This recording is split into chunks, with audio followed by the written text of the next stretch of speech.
The Euclidean submarine bearing Jerry and Joan is plowing steadily southward toward Euclidia, the magic island of the South Seas. The submarine set out to capture Johnson's boat, but Johnson ran past them and is continuing on toward the island. His last radio message telling of an accident to his boat. Oil tanks leaking. May not have enough fuel to make port. With all this in mind, the submarine is following Johnson closely, so they may pick him up and tow him to port. Mrs. Gregory and Captain Tex Bradford have watched and heard all this from the control room in the submerged island, but they can see and hear nothing of the submarine now, as the commander has shut off the power, and Jerry is telling Joan he thinks they've found a friend. I am afraid you are mistaken, Jerry. These Euclideans are too happy with their power and with their dream of conquering the world. But I tell you, I know what I'm talking about. Now listen, Joan, when that woman commander left us here in the central control section and went up forward there to talk to that engineer, she cut off all the gadgets that pick up our voices and carry them all over the sub, didn't she? Yes, Jerry, but that was only done to conserve the power. If this submarine will have to tow a crippled boat to the island, all the power will be needed to operate the towing magnet. That's all okay, and it gave her a swell excuse. But I'm telling you, she wanted us to have a chance to plan something about what we're to do when we get to Johnson's boat. Even if that were true, Jerry, there is nothing we could do of any value. We will tow Mr. Johnson to Euclidia. His boat will be captured with all on board, and Captain Bradford's formula will fall into G47's hands. Oh, gee, I forgot the formula for a minute. I guess there's nothing we could do about that, is there? You said Mr. Johnson had some of those clever little homing pigeons on his boat. Could he not send a message by one of them? Send the formula on to someone else? No chance. The pigeons on his boat are trained to go to your mother's boat, and they'd only end up on the island again with the formula. Johnson might just as well take the formula in himself and hand it over to G47. Let me warn you of one thing, Jerry. Do not try to do more than you have permission to do. You will find the commander and the engineer very swift in their punishment. Gosh, that engineer is big enough and ugly enough to get a job scaring babies anytime. But I got an idea the skipper's going to give us a break. I am afraid, Jerry, that idea will get you into serious trouble. I'll take a chance on it when the time comes. But right now, I won't act like I noticed anything funny about the way she acted. Be quiet now. She is returning. She looks like she means business, too. I think you were wrong, Jerry. I see that you at least had intelligence enough to obey instructions and remain as you were.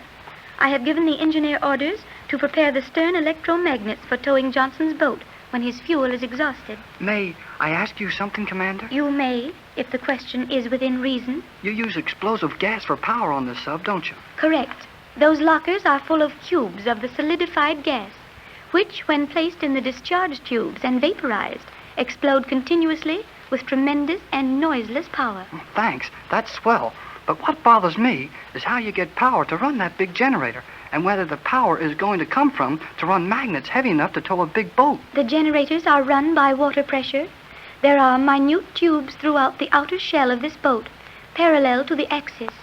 The natural rush of water through these tubes is utilized by turbines in the bow and stern. They drive the generators. The storage batteries alone would handle the generators for an hour.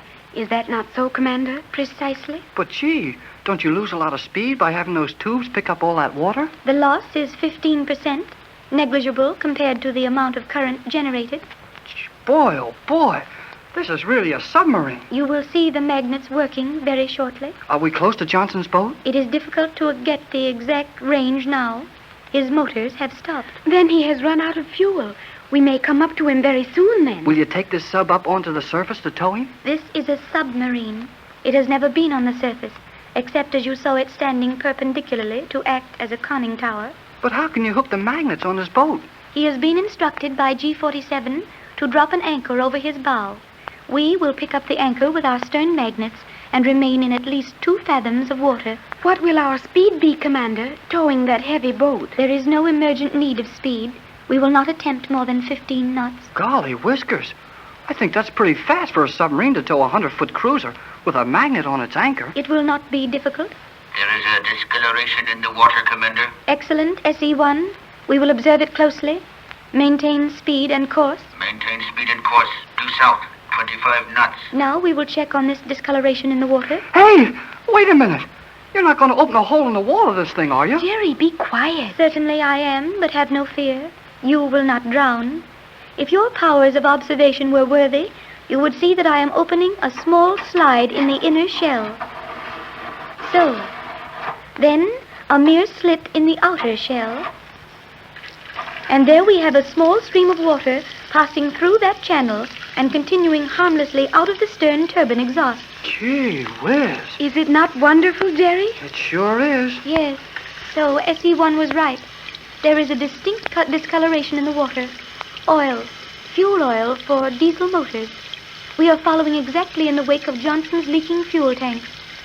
There, the volume of oil is increasing. Good, we are near the boat. That's sure keen. But you left me behind on one thing. Did you not understand how the water passed through there without entering the compartment, Jerry? Oh, sure, I understood that. But where did that oil come from? Are you being deliberately stupid?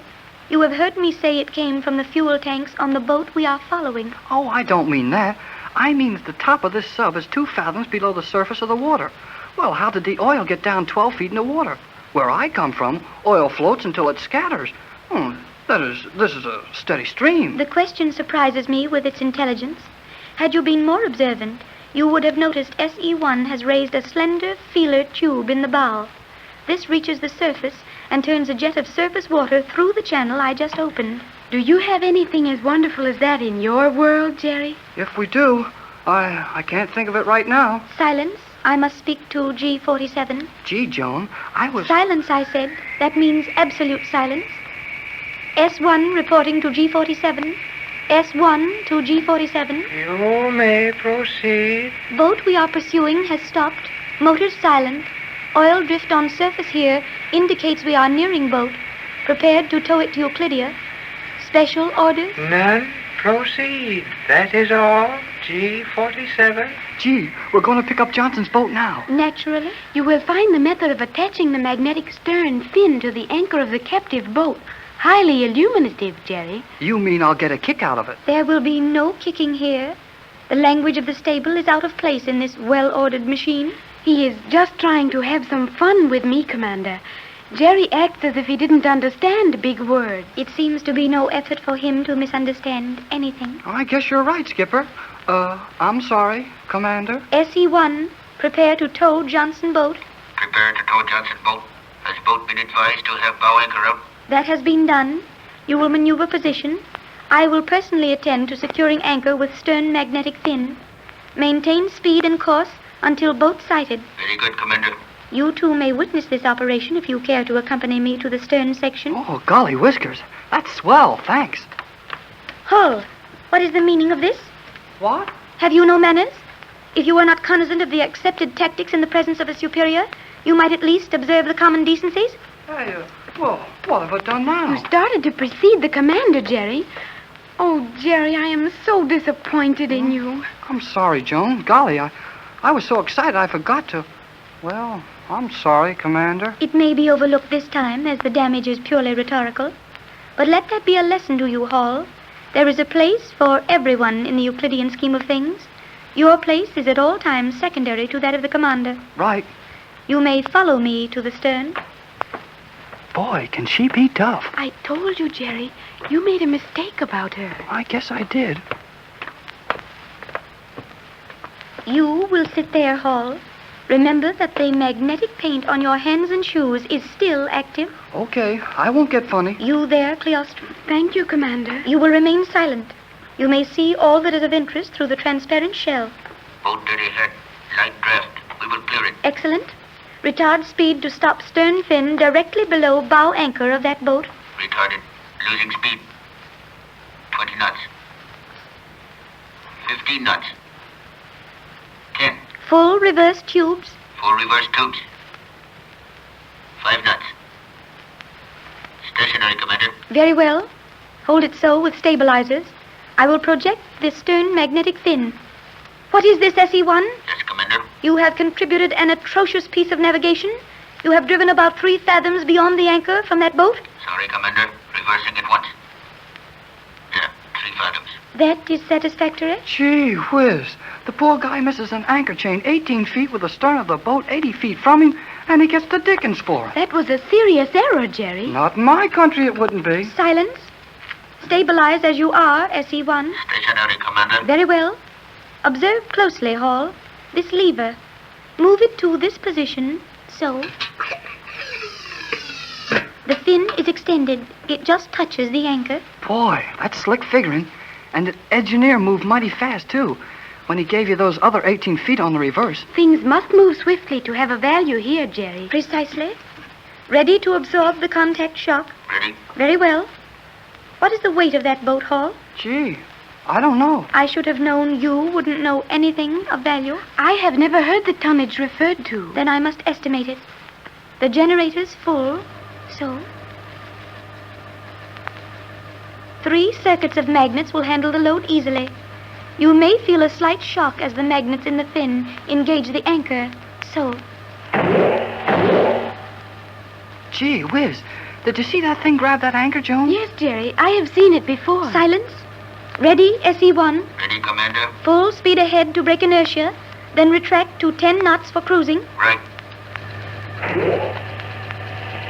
Very good, SE-1. Set your regulator for 10 knots. I will attend the current supply. Same course. Proceed. Very good, Commander. Boy, we're really pulling that big boat 10 knots an hour now? I hardly think yet, Jerry. It should take about 30 seconds to attain speed. Can I use the radio now? We can talk to Johnson easy when we're this close together. You are entirely too close to Johnson. I will take no chances with you, Hall. Remain exactly as you are.